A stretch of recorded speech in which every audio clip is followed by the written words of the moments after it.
I'm Amy Goodman. I'm in Flagstaff, Arizona, part of our 100-city tour at Northern Arizona University. Nermeen Sheikh is in New York in the studios with Yanis Varoufakis. He is the former finance minister of Greece who resigned over austerity. Nermeen? So I want to ask now about one of the issues that you raise in the book, and also what brings Greece into the news more often now, which is the refugee crisis, an issue you also discuss in the book. You've spoken in particular about the Greek grandmother who's been welcoming refugees into her home in the village of Idomeni. She's an 82-year-old, and her name is Panagiotou Vassiledou. She was featured recently in a video by the UN's refugee agency, the UNHCR.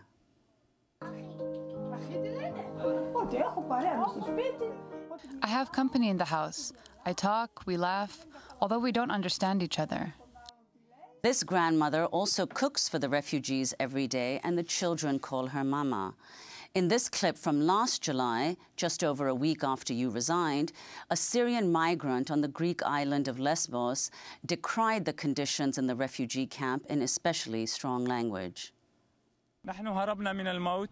We run from the death to the death. We find death at each step in our way. We ran from the death in our country to find death in the sea, and we ran from the death in the sea to find it here in the camp. But at the time, the town officials said they were unable to address the situation, especially amid the country's financial turmoil. This is the mayor of Mytilene speaking last July. It's as if the international community, the European Union, the Red Cross, the UN have given me a bomb to hold in my hands, and the fuse is burning very slowly, and I am desperately crying for help to blow out the fuse. But they are waiting for the bomb to explode before coming to our aid. So, Yanis, can you talk about the refugee crisis in Greece and also the so-called hotspots, the registration centres for refugees there, which you've talked about? Well, George Orwell would be very, very proud of Europe and our capacity for doublespeak and creating new terms by which to hide the awful reality. When you see the word hotspots, just translate it to concentration camps. It's very simple.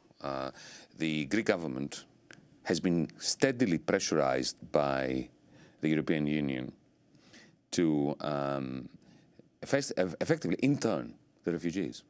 Instead of treating them like human beings in need of support, in need of food, in need of medicine, in need of psychological assistance, they are going to be treated, according to Brussels, as illegals, aliens that are going to be enclosed in those hotspots, concentration camps. And I have it on good authority from within the Greek government that the pressure is tremendous.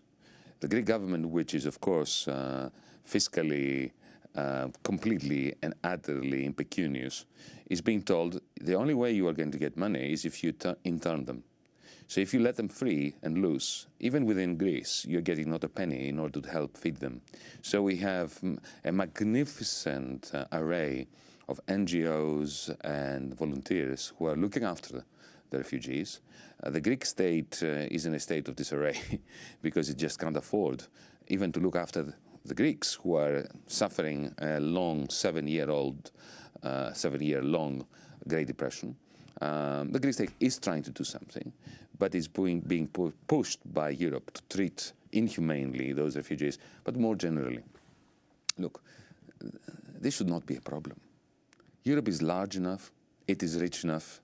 We should be able to handle this refugee crisis humanely, efficiently, without this even being something we discuss. So let me remind our audience something that most people have forgotten.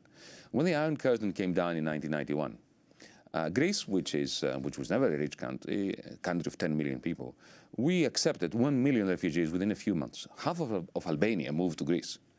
Do you know what happened? Nothing. It was all fine.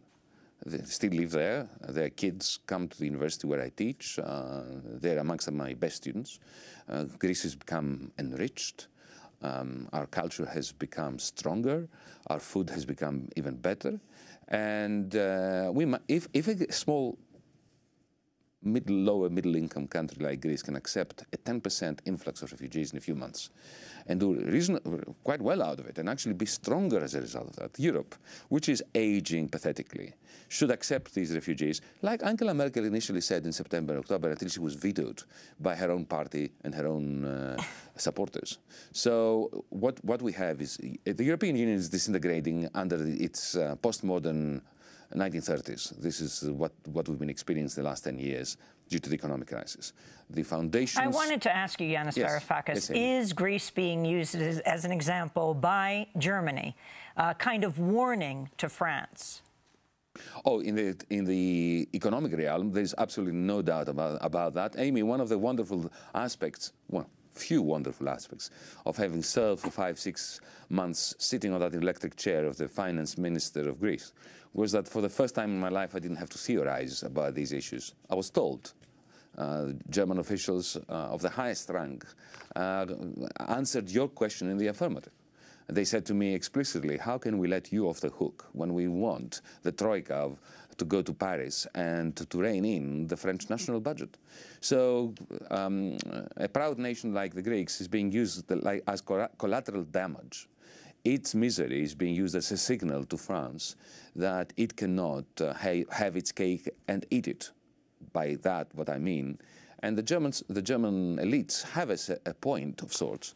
The French elites always wanted to rule over Europe, to determine to be the administrators of Europe, using German monetary credibility to do so. And the Bundesbank and the German government wants to smack them for this. Unfortunately, they are smacking them by smacking Greece and pushing the Greek nation into an awful, frightful recession. Now, when Europe uses whole populations as instruments for the pursuit of 19th century-like power politics, you know that there is something deeply rotten in the kingdom of Europe. And then when you add the refugee crisis on top of that, the centrifugal forces, the free-loading attitudes, the not in my backyard kind of mentality that the economic malaise and the economic conflict has caused, then transfers itself onto the realm of dealing with the refugees and treating them as a bad that needs to be thrown off one's backyard and onto somebody else's backyard.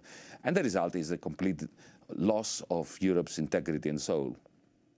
Well, Yanis, very quickly before we conclude, you've talked about the rise of right-wing parties and Greece, Golden Dawn in particular, as becoming worse as the economic crisis worsened.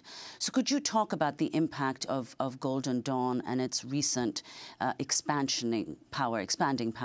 It's not just Golden Dawn. It's everywhere in Europe. We have a neo-fascist government in Hungary. We have Marine Le Pen, who is going to top the presidential race next year in France. I mean, you just have to state this to panic. You have UKIP, the United Kingdom Independence Party in Britain. You've got Austria in Vienna, the beautiful city of Vienna. 42% voted for a neo-fascist party in the last municipal election and last week. In the we have 30 seconds, so quick, please. It's very simple. Great Depression, national humiliation, put them together, like in the 1920s and 30s in Germany, and you end up with the serpent's egg hatching. Yanis Varoufakis, before we end, I do have to ask you a question about that song we played, Pulp, Common People. Was it about your wife? Can we settle this once and for all? You may very well say this. I couldn't possibly comment. Say that again. You may very well say this, but I couldn't possibly comment. Well, I thank you so much for being with us. Yanis Varoufakis, former finance minister of Greece, now professor of economic theory at the University of Athens. His new book, And the Weak Suffer What They Must, Europe's Crisis and America's Economic Future. And that does it for our show. We have job openings at Democracy Now!, internships as well as fellowships. Go to democracynow.org. Later today at noon, I'll be at Changing Hands on the 20th anniversary of Democracy Now! In Phoenix and Tempe, and then on to Tucson, then to Grass Valley.